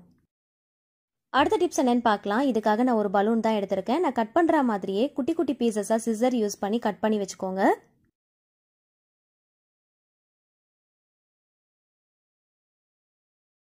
இது எதுக்காகன்னு பார்த்தீங்கன்னா ரப்பர் பேண்டுக்கு பதிலாக தான் நம்ம இதை யூஸ் பண்ண போகிறோம். நம்ம கிட்ட ரப்பர் பேண்ட் இல்லாத சமயத்தில் இந்த மாதிரி பலூனை குட்டி குட்டி பீசஸாக கட் பண்ணி வச்சுக்கிட்டோம் அப்படின்னா நமக்கு ரொம்பவே ஹெல்ப்ஃபுல்லாக இருக்கும். மஞ்சத்தூள் பாக்கெட்டை நான் உங்களுக்கு கவர் பண்ணி காட்டுறேன் பாருங்க. இது பார்க்கறதுக்கு மட்டும் இல்லைங்க, வேலை செய்கிறதும் ரப்பர் பேண்ட் மாதிரியே தான் இருக்கும். ஸோ இந்த மாதிரி நம்ம கவர் பண்ணி வச்சுக்கலாம். இந்த மாதிரி குட்டி குட்டி பீசஸாக கட் பண்ணி ஏதாவது ஒரு பாக்ஸில் ஸ்டோர் பண்ணி கிச்சனில் ஒரு கார்னரில் வச்சுக்கோங்க. ரப்பர் பேண்டுக்கு பதிலாக இதை நம்ம தேவைப்படும் போது எடுத்து யூஸ் பண்ணிக்கலாம். கிச்சனில் நம்ம யூஸ் பண்ணுற கிராசரி ஐட்டம்ஸ் எல்லாத்தையுமே நம்மளால ஸ்டோர் பண்ணி வைக்க முடியாது இல்லையா. ஒரு சிலதை வந்து நம்ம ரப்பர் பேண்ட் போட்டு கவர் பண்ணி வச்சிருப்போம். ஸோ அந்த மாதிரி டைமில் ரப்பர் பேண்ட் தேடாமல் இந்த மாதிரி ஒரு பலூனை குட்டி குட்டி பீசஸாக நீங்கள் கட் பண்ணி வச்சுக்கிட்டீங்க அப்படின்னா நமக்கு நிறைய ரப்பர் பேண்ட் கிடைச்ச மாதிரியும் இருக்கும், யூஸ் பண்ண மாதிரியும் இருக்கும். ட்ரை பண்ணி பாருங்க. அடுத்த டிப்ஸ் என்னன்னு பார்க்கலாம். நம்ம கிட்ட பாட்டில்ஸ் இருக்கும், ஆனால் மூடி தொலைஞ்சு போயிருக்கும். அந்த மாதிரி டைமில் இந்த டிப்ஸ் ரொம்பவே ஹெல்ப்ஃபுல்லாக இருக்கும். பலூனுடைய மேல் போர்ஷனை கட் பண்ணிக்கோங்க. பாட்டம் போர்ஷனை நம்ம வந்து மூடி மாதிரி யூஸ் பண்ணிக்கலாம். ஸோ நல்லா வந்து டைட்டாக லிட் மாதிரி நம்ம யூஸ் பண்ணுறதுக்கு ரொம்பவே ஹெல்ப்ஃபுல்லாக இருக்கும். இதில் எது வேணாலும் நீங்கள் போட்டு வச்சுக்கலாம். கீழே கொட்டவே கொட்டாது. ட்ராவல் பண்ணுற டைமில் இது ரொம்பவே ஹெல்ப்ஃபுல்லாக இருக்கும். ஃப்ரிட்ஜில் கூட நீங்கள் வச்சு ஸ்டோர் பண்ணி யூஸ் பண்ணிக்கலாம். சூடான பொருளை தவிர எது வேணாலும் நீங்கள் வச்சுக்கலாம். மூடி இல்லை அப்படிங்கிறதுக்காக பாட்டிலை தூக்கி போடாமல் இந்த மாதிரி ஒரு பலூனை நம்ம மூடி மாதிரி யூஸ் பண்ணிக்கலாம். ட்ரை பண்ணி பாருங்கள். அடுத்த டிப்ஸ் என்னன்னு பார்க்கலாம். மோஸ்ட்லி வந்து அமேசான், ஃப்ளிப்கார்ட் இந்த மாதிரியான ஆன்லைன் வெப்சைட்டில் நம்ம பர்ச்சேஸ் பண்ணும்போது இந்த மாதிரி கார்ட்போர்ட் பாக்ஸில் தான் நமக்கு டெலிவரி பண்ணுவாங்க. அந்த மாதிரி பாக்ஸ்லாம் தூக்கி போட்டுறாமல் எடுத்து வச்சுக்கோங்க. சப்பாத்தி, பூரி திரட்டுற கட்டை, இந்த மாதிரி தோசை தவாலாம் ஆர்கனைஸ் பண்ணுறதுக்கு நமக்கு ரொம்பவே ஹெல்ப்ஃபுல்லாக இருக்கும். அங்கே இங்கேன்னு போட்டு வைக்காமல் ஒரே இடத்துல வச்சுக்கலாம். அடுத்த டிப்ஸ் என்னன்னு பார்க்கறதுக்கு முன்னாடி ஒரு குட்டி ரெசிபி பார்த்துடலாம். ஒரு பாத்திரத்தில் 2 குழிக்கரண்டி அளவுக்கு நல்லெண்ணெய் சேர்த்துருக்கேன். ஆயில் நல்லா ஹீட் ஆனதும் கடுகு, உளுந்து, ஜீரகம், சோம்பு, இஞ்சி பூண்டு நசுக்கிட்டு சேர்த்துருக்கேன். ஒரு பச்சை மிளகாய், நறுக்கின வெங்காயம் சேர்த்துக்கோங்க. தேவையான அளவுக்கு உப்பு சேர்த்து நல்லா வதக்கிக்கோங்க. வெங்காயம் நல்லா வதங்கினதும் தக்காளி சேர்த்து நல்லா வதக்கிக்கோங்க. வெங்காயம் தக்காளி நல்லா வதங்கினதும் கட் பண்ணி வச்சிருக்கிற சுரக்காயை ஆட் பண்ணிட்டு பச்சை வாசனை போகிற அளவுக்கு நல்லா வதக்கிக்கோங்க. கூடவே மஞ்சத்தூள், குழம்பு மிளகாய் தூள், தனியாத்தூள், ஜீரகத்தூள் சேர்த்து நல்லா மசாலா வாசனை போகிற அளவுக்கு நல்லா வதக்கி விட்டுக்கோங்க. எல்லாமே நல்லா வதங்கினதும் தேவையான அளவுக்கு வாட்டர் ஆட் பண்ணிக்கோங்க. நல்லா மிக்ஸ் பண்ணிட்டு உப்பு காரம் கரெக்டாக இருக்கான்னு செக் பண்ணி பார்த்துக்கோங்க. கொஞ்சமாக கருவேப்பிலை கொத்து சேர்த்துட்டு லிட் க்ளோஸ் பண்ணி 20 மினிட்ஸுக்கு மட்டும் மீடியம் ஃப்ளேமில் வச்சு குக் பண்ணிக்கோங்க. தோசை, சப்பாத்தி, ஒயிட் ரைஸ் கூட சேர்த்து சர்வ் பண்ணும்போது டேஸ்ட் சூப்பராக இருக்கும். ட்ரை பண்ணி பாருங்க. அடுத்த டிப்ஸ் என்னன்னு பார்க்கலாம். கேஸ் சிலிண்டரை தரையில் வைக்கிறதுனால துரும் பிடிச்ச அந்த இரும்பு கரைகள் நல்ல ரவுண்டு ஷேப்புக்கு அப்படியே படிஞ்சிருக்கும். அதை கஷ்டப்பட்டு க்ளீன் பண்ண தேவையில்லைங்க. கொஞ்சமாக லைசால் ஊற்றிட்டு நல்ல காட்டன் துணியை கொஞ்சம் அழுத்தம் கொடுத்து நம்ம தொடச்சா போதும். அந்த இரும்பு கரைகள் இருந்த இடம் தெரியாமல் காணாமல் போயிடும். கண்டிப்பாக நம்ம எல்லாருமே ஏதாவது ஒரு இடத்த ஃபிக்ஸ் பண்ணிட்டு கண்டினியூஸாக அதே இடத்துல தான் கேஸ் சிலிண்டரை நம்ம மாற்றி மாற்றி வைப்போம். ஸோ அந்த இரும்பு கரைகள் அப்படியே படிஞ்சிருக்கும். ஸோ அதை ஈஸியாக க்ளீன் பண்ணுறதுக்கு இந்த மெத்தடை ஃபாலோ பண்ணிக்கோங்க. இரும்பு கரைகள் அவ்வளோ சீக்கிரத்தில் போகாது. ஆனால் லைசால் வச்சு க்ளீன் பண்ணும்போது ஈஸியாக க்ளீன் பண்ணிடலாம். அதுக்கப்புறமா கேஸ் சிலிண்டர் நீங்கள் வைக்கிறதுக்கு அடியில் வந்து ரைஸ் பேக்கை வந்து கட் பண்ணிட்டு போட்டுட்டு அதுக்கு மேலே நம்ம சிலிண்டர் வச்சோம் அப்படின்னா அந்த மாதிரி கரைகள் படிகிறத நம்ம அவாய்ட் பண்ணிக்கலாம். அடுத்த டிப்ஸ் என்னன்னு பார்க்கலாம். எல்லார் வீட்லையுமே கண்டிப்பாக இந்த மாதிரி சாப்பர் போட்டு நம்ம யூஸ் பண்ணுவோம் இல்லையா. ஸோ அது உடன் ஐட்டமில் இருக்கிறதுனால இந்த மாதிரி மழைக்காலத்தில் 3 சைடை விட அந்த அடி சைடில் மட்டும் பார்த்தீங்கன்னா கருப்பு கலரில் படிஞ்சிருக்கும். ஃபங்கல் ஃபார்மேஷனும் அதிகமாக இருக்கும். அதுக்கு என்ன ரீசன் பார்த்தீங்கன்னா நம்ம வாஷ் பண்ணிவிட்டு இந்த மாதிரி நம்ம ஸ்ட்ரைட்டாக வைப்போம் இல்லையா. ஸோ அந்த இடத்துல கண்டினியூஸாக அப்படியே வைக்கிறதுனால ஈரம் படிஞ்சு பிளாக்காக மாறிடும். ஃபங்கல் ஃபார்மேஷனும் அதிகமாக இருக்கும். அதை அவாய்ட் பண்ணுறதுக்கு இந்த டிப்ஸை ஃபாலோ பண்ணிக்கோங்க. குட்டி குட்டி பீசஸாக தெர்மாக்கோல் இருந்துச்சுன்னா உங்களுடைய சாப்பர் போர்டுடைய சைஸ்க்கு ஏற்ற மாதிரி கட் பண்ணிக்கோங்க. 2 கார்னர்லையும் இந்த மாதிரி வச்சு க்ளூகாம் போட்டு நல்லா ஸ்டிக் பண்ணிக்கோங்க. இந்த மாதிரி ஸ்டிக் பண்ணிட்டு ஸ்ட்ரைட்டாக வச்சோம் அப்படின்னா அடியில் வந்து பார்த்திங்கன்னா நல்ல கேப் கிடைக்கும். ஈரம் படியாமல் நல்லா காயறதுக்கு ரொம்பவே ஹெல்ப்ஃபுல்லாக இருக்கும். தெர்மாகோல் வந்து நல்ல கிரிப்பாக பிடிச்சிக்கிறதுனால நம்ம ஸ்ட்ரைட்டாக நிற்க வச்சா கூட அந்த சாப்பர் போர்டு வந்து கீழே வழுக்கி விழாமல் இருக்கும். ஸோ இந்த மாதிரி மெத்தடில் ட்ரை பண்ணி பாருங்கள். இந்த மாதிரி அடியில் பிளாக்காக மாறாமல் ஃபங்கல் ஃபார்மேஷன் க்ரியேட் ஆகாமல் நம்ம வச்சு யூஸ் பண்ணுறதுக்கு ரொம்பவே ஹெல்ப்ஃபுல்லாக இருக்கும். ஸோ எல்லா சைடுமே ஈவனாக ஒரே மாதிரி நம்ம மெயின்டைன் பண்ணிக்கலாம். பாட்டம் சைடில் இந்த மாதிரி வாட்டர் கேனுடைய மூடியை வந்து நம்ம ஸ்டிக் பண்ணி வச்சுக்கிட்டோம் அப்படின்னா இது நமக்கு வந்து நல்லா பேலன்ஸ் பண்ணும். அடியில் வந்து பார்த்திங்கன்னா ஒரு கேப் கிடைக்கும். நம்ம கட்டர் போர்டை வந்து வாஷ் பண்ணிட்டு உடனே வச்சு யூஸ் பண்ணால் கூட அடியில் வந்து ஈரம் படியாமல் இருக்கும். மூவ் பண்ணுறதுக்கும் ரொம்பவே ஹெல்ப்ஃபுல்லாக இருக்கும். அடுத்த டிப்ஸ் என்னென்னு பார்க்கலாம். ஸ்வீட்ஸ் ஃபுட்டெல்லாம் வாங்குகிறோம் அப்படின்னா இந்த மாதிரி பாக்ஸஸ் எல்லாம் கொடுப்பாங்க இல்லையா, அதில் ஒன்று வந்து ஹைட் அதிகமாகவும் ஒன்று ஹைட்டு கம்மியாகவும் பார்த்து எடுத்துக்கோங்க. ஹைட்டு கம்மியாக இருக்கிற அந்த பாக்ஸில் பாட்டம் போர்ஷனில் ஒரு 1/2 இன்ச் மட்டும் விட்டுட்டு இந்த மாதிரி கட் பண்ணி எடுத்துக்கோங்க. சென்டர் போர்ஷனை இந்த பாக்ஸில் வைக்கிறதுக்கு ஏற்ற மாதிரி அட்ஜஸ்ட் பண்ணி சைட்லலாம் வந்து கட் பண்ணி எடுத்துக்கோங்க. இப்போது க்ளூகாம் யூஸ் பண்ணி நல்லா ஸ்டிக் பண்ணி எடுத்துக்கலாம். இதை நான் ஸ்பைஸ் பாக்ஸஸ் மாதிரி தான் யூஸ் பண்ண போகிறேன். இதில் பட்டை லவங்கம் இந்த மாதிரி நான் ஸ்டோர் பண்ண போகிறேன். உங்களுக்கு தேவைப்பட்டால் நீங்கள் இதை 4 போர்ஷனாக கூட எடுத்து யூஸ் பண்ணிக்கலாம். சென்டரில் வந்து பார்த்தீங்கன்னா இந்த கார்னர்லையும் குட்டி குட்டி பிளேசஸ் இருக்கு இல்லையா, ஸோ அதில் கூட நீங்கள் லவங்கம் பிரிஞ்சி இலை இந்த மாதிரி ஏதாவது நீங்கள் ஸ்டோர் பண்ணி வச்சுக்கலாம். ஸோ பிரியாணிக்கு தேவையான ஸ்பைசஸ் எல்லாமே நம்ம ஸ்டோர் பண்ணுறதுக்கு யூஸ் பண்ணிக்கலாம். இது மட்டும் இல்லைங்க, இதில் புதினா கொத்தமல்லி இஞ்சி பூண்டு இந்த மாதிரி எது வேணுனாலும் நீங்கள் ஸ்டோர் பண்ணி வச்சுக்கலாம். ஸோ வேஸ்ட்டாக போகிற இந்த பாக்ஸை இந்த மாதிரி ஆர்கனைஸ் பண்ணுறதுக்கு நம்ம யூஸ் பண்ணிக்கலாம். ட்ரை பண்ணி பாருங்கள். இது பார்க்குறதுக்கும் அழகாக இருக்கும். நான் குட்டி பாக்ஸாக எடுத்திருக்கேன், அதனால் வந்து 2 பார்ட்டிஷன் தான் கிடச்சிருக்கு. ஸோ இன்னும் நீங்கள் பெரிய பாக்ஸாக எடுத்தீங்க அப்படின்னா 4 பார்ட்டிஷனாக நல்ல ஸ்பேஸ் வந்து அதிகமாக கிடைக்கும். அதிகமான குவான்டிட்டியில் நீங்கள் ஸ்டோர் பண்ணி வைக்கலாம். பார்க்குறதுக்கும் நல்ல க்யூட்டாக இருக்கும். கண்டிப்பாக ட்ரை பண்ணி பாருங்கள். அடுத்த டிப்ஸ் என்னென்னு பார்க்கலாம். பாட்டம் போர்ஷனில் ஒரு 1/2 இன்ச்சுக்கு ஒரு பீஸ் கட் பண்ணோம் இல்லையா, அதை இந்த மாதிரி ஆயில் கேன் வச்சு ஆர்கனைஸ் பண்ணுறதுக்கு யூஸ் பண்ணிக்கலாம். இது இந்த மாதிரி வச்சிட்டோம் அப்படின்னா எந்த இடத்துல வேணுனாலும் நம்ம ஈஸியாக மூவ் பண்ணிக்கலாம். ஆயில் சிந்துனாலும் அந்த பாக்ஸ்குள்ளேயே தான் சிந்தும். க்ளீன் பண்ணுறதுக்கும் ரொம்ப ஈஸியாக இருக்கும், பார்க்குறதுக்கும் அழகாக இருக்கும். ட்ரை பண்ணி பாருங்கள். தரையில் ஏதாவது ஆயிலெலாம் சிந்துருச்சு அப்படின்னா கொஞ்சமாக கோலமாவு இருந்துச்சு அப்படின்னா அதை தூவி விட்டுடுங்க. தூவி விட்டுட்டு ஒரு 2 நிமிஷத்துக்கு அப்படியே விட்டுட்டு அதுக்கப்புறமா ஈரமான துணியை வச்சு தொடச்சிங்க அப்படின்னா சுத்தமாக அந்த ஆயில் பிசுபிசுப்பு தன்மை இருக்கவே இருக்காது. கண்டிப்பாக ட்ரை பண்ணி பாருங்கள். அடுத்த டிப்ஸ் என்னென்னு பார்க்கலாம். இது மழைக்காலம் அப்படிங்கிறதுனால அடிக்கடி பவர் கட் ஆகும். நம்ம அடிக்கடி மெழுகுவத்தி யூஸ் பண்ணுற மாதிரி இருக்கும். ஸோ இந்த குட்டி டிப்ஸை ஃபாலோ பண்ணிக்கோங்க. எப்பயுமே நீங்கள் மெழுகுவத்தியை பொருத்தி வைக்கிறதுக்கு முன்னாடி ஒரு 10 நிமிஷத்துக்கு ஃப்ரீசரில் வச்சுட்டு அதுக்கப்புறம் எடுத்து இங்கே யூஸ் பண்ணிங்க அப்படின்னா மெழுகுவத்தி சீக்கிரமாக அணைஞ்சு போகாமல் ரொம்ப நேரத்துக்கு நின்று எரியும். ஸோ ட்ரை பண்ணி பாருங்கள். அடுத்த டிப்ஸ் என்னென்னு பார்க்கலாம். எப்பயுமே நம்ம மெழுகுவத்தியை பொருத்தி வைக்கும் போது இந்த மாதிரி நெருப்பில் நம்ம லைட்டாக காட்டுவோம். அது அப்படியே வந்து மெழுகு வந்து உருகி கீழே வழியும். அதில் நம்ம வச்சுருவோம், நல்லா கிரிப்பாக நின்றுக்கும். இதே நீங்கள் பெரிய மெழுகுவத்தி நல்ல வெயிட்டான மெழுகுவத்தி இந்த மாதிரி பண்ணிங்க அப்படின்னா கண்டிப்பாக இந்த மாதிரி மெத்தட் வந்து ஒர்க் அவுட் ஆகாது. அதுக்கு நீங்கள் என்ன பண்ணலாம் அப்படின்னு பார்த்தீங்கன்னா, இந்த மாதிரி மெழுகுவத்தியில் அடியில் இந்த மாதிரி தீக்குச்சியை வச்சு நீங்கள் காட்டினீங்க அப்படின்னா ஃபுல்லாக வந்து மெல்ட் ஆகும். மெல்ட் ஆன உடனே நல்லா அந்த மெல்ட் ஆகி நிற்கும். ஸோ டக்குன்னு நம்ம வச்சோம் அப்படின்னா நல்லா கிரிப்பாக நின்றுக்கும். ஸோ ட்ரை பண்ணி பாருங்கள். ஸோ பெரிய மெழுகுவத்தியை நல்ல வெயிட்டான மெழுகுவத்தியை நீங்கள் யூஸ் பண்ணுறீங்க அப்படின்னா அதை நிற்க வைக்கிறதுக்கு போராடாமல் இந்த மாதிரி குட்டி டிப்ஸை ஃபாலோ பண்ணிக்கோங்க. அதே மாதிரி மெழுகுவத்தியை பொருத்தி வைக்கும் போது இந்த மாதிரி சின்ன அகல் விளக்கில் நீங்கள் பொருத்தி வச்சிங்க அப்படின்னா அது மெல்ட் ஆகி அதில் கலெக்ட் ஆகும். அகெயின் வந்து அதை நம்ம ரீயூஸ் கூட பண்ணிக்கலாம். அதே மாதிரி மெழுகுவத்தியை நீங்கள் பொருத்தி வைக்கும் போது அந்த பாத்திரத்தில் கொஞ்சமாக தண்ணி ஊற்றி வச்சிட்டிங்க அப்படின்னா ரொம்ப நேரத்துக்கு நின்று எரியும். அடுத்த டிப்ஸ் என்னென்னு பார்க்கலாம். மெழுகுவத்தியை நம்ம கை தவறி கீழே எங்கேயாவது நம்ம பொருத்தி வச்சிட்டோம் அப்படின்னா அந்த மெழுகு இந்த மாதிரி நல்லா வந்து கிரிப்பாக பிடிச்சிக்கும். இதை வந்து நம்ம க்ளீன் பண்ணுறதுக்கு மோஸ்ட்லி வந்து கத்தியை வச்சு தான் நம்ம கீறி எடுப்போம். அந்த மாதிரி எடுக்காமல் ரொம்ப ஈஸியாக எப்படி எடுக்கலான்னு பார்க்கலாம். கொஞ்சமாக ஐஸ் க்யூப்ஸை இந்த மாதிரி ரப் பண்ணி விட்டுருங்க. ரப் பண்ணதுக்கப்புறமா ஒரு 2 செகண்ட் அப்படியே விட்டுட்டு அப்புறம் அந்த ஈரத்தை நீங்கள் தொடச்சிட்டு லைட்டாக இந்த நகத்தால் வச்சு நீங்கள் எடுத்தாலே போதும். ரொம்ப ஈஸியாக நம்ம க்ளீன் பண்ணி எடுத்துடலாம். ஸோ கத்தியெல்லாம் நம்ம யூஸ் பண்ணி கீறி எடுத்தோம் அப்படின்னா ஒரு மாதிரி கீறல் விழுந்த மாதிரி ஆகிடும். அது நல்லாவும் இருக்காது. ஸோ அதுக்கு பதிலாக ரொம்ப ஈஸியாக இந்த மெத்தட் யூஸ் பண்ணி நீங்கள் க்ளீன் பண்ணி எடுக்கலாம். ட்ரை பண்ணி பாருங்கள்.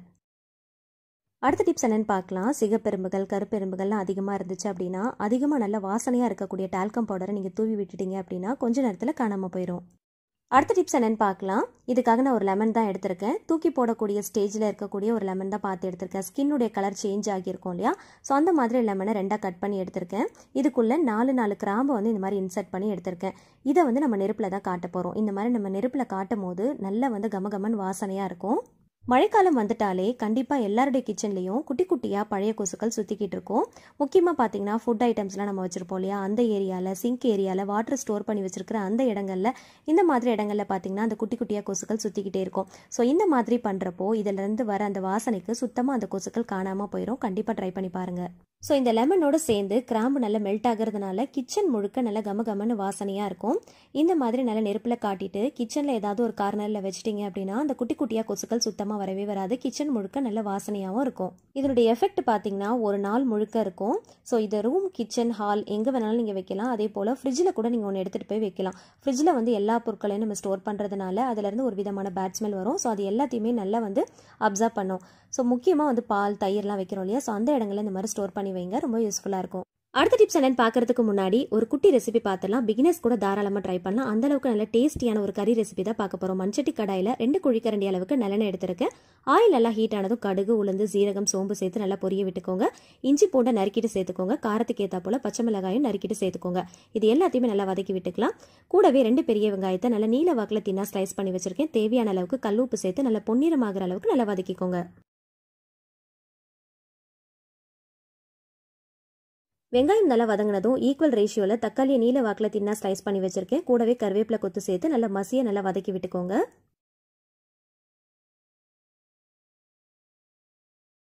இப்போ இதில் மசாலா பொடிஸ்லாம் சேர்த்துக்கலாம். மஞ்சத்தூள், மிளகாய்த்தூள், தனியாத்தூள், கரம் மசாலா, ஜீரகத்தூள், பெப்பர் இது எல்லாமே சேர்த்துக்கோங்க. இதோடைய ரேஷியோ பார்த்தீங்கன்னா உங்களோட டேஸ்ட்டுக்கு ஏற்றா போல் பார்த்து சேர்த்துக்கோங்க.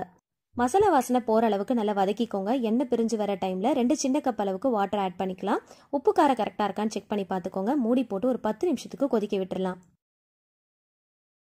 நல்லா கொதிச்சு வந்ததுக்கு அப்புறமா உடைச்ச முட்டைகளை 1 by 1 சேர்த்துக்கலாம். டைரெக்டாக அப்படியே சேர்த்துறாம ஒரு கிண்ணத்தில் உடச்சி ஊற்றி நல்லா இருக்கான்னு செக் பண்ணி பார்த்துட்டு அதுக்கப்புறமா சேர்த்துக்கோங்க. இப்போ லிட் க்ளோஸ் பண்ணி ஒரு 10 நிமிஷத்துக்கு ஃபுல் சிம் ஃப்ளேமில் வச்சு குக் பண்ணிக்கோங்க, இல்லைனா அடிப்பிடிச்சிரும். ஃபைனலாக கொஞ்சமாக கொத்தமல்லி இலைகளை கார்னிஷ் பண்ணிட்டு சர்வ் பண்ணிக்கலாம். White rice and tiffin varieties கூட சேர்த்து சர்வ் பண்ணும்போது டேஸ்ட் ரொம்ப சூப்பராக இருக்கும். பிகினர்ஸ் கூட தாராளமாக ட்ரை பண்ணலாம். கண்டிப்பாக ட்ரை பண்ணி பாருங்கள். அடுத்த டிப்ஸ் என்னன்னு பார்க்கலாம். உடைச்ச முட்டைகள் இருக்கு இல்லையா, அதோடைய ஓடை மட்டும் தான் நான் எடுத்திருக்கேன். அதாவது பச்சை முட்டையோடைய ஓடு. முட்டையை வந்து உடைச்சிட்டு நம்ம எடுப்போம் இல்லையா, அந்த ஓடு தான் நம்ம யூஸ் பண்ணணும். பாயில் பண்ண அந்த எக்குடைய ஓடு பார்த்தீங்கன்னா ஒர்க் அவுட் ஆகாது. நல்ல பச்சை முட்டையில் நம்ம உடைக்கிறோம் இல்லையா, அந்த ஓட்டை நல்லா வந்து வாஷ் பண்ணி எடுத்துக்கோங்க. இந்த டிப்ஸுக்கு நான் 2 முட்டையோடைய ஓடை 4 உடைச்சி எடுத்திருக்கேன். நல்லா சுத்தமாக வந்து தண்ணியில் வாஷ் பண்ணி எடுத்துக்கோங்க. இதுக்காக நான் டைகர் பாம் தைலம் தான் எடுத்திருக்கேன். உங்கள்கிட்ட டைகர் பாம் தைலம் இருந்துச்சு அப்படின்னா நீங்கள் யூஸ் பண்ணிக்கலாம். அப்படி இல்லைன்னா சாதாரண தைலத்தில் கொஞ்சமாக வந்து கிராம்பு வந்து மிக்ஸ் பண்ணிக்கோங்க. இந்த டைகர் பாம் தைலம் எடுத்தீங்க அப்படின்னா இதில் நல்ல அந்த கிராம்புடைய வாசனை இருக்கும். நல்ல வந்து காட்டமாக இருக்கணும். அந்த மாதிரி தைலமாக பார்த்து எடுத்துக்கோங்க. முட்டையில் வந்து மேலால் இந்த மாதிரி அப்ளை பண்ணி எடுத்துக்கோங்க. நல்ல காட்டமாக இருக்கணும். அதாவது அந்த காரத்தன்மை அதிகமாக இருக்கக்கூடிய தைலமாக பார்த்து எடுத்துக்கோங்க. டைகர் பாம் தைலம் எடுத்தீங்க அப்படின்னா நல்ல எஃபெக்டிவாக இருக்கும்.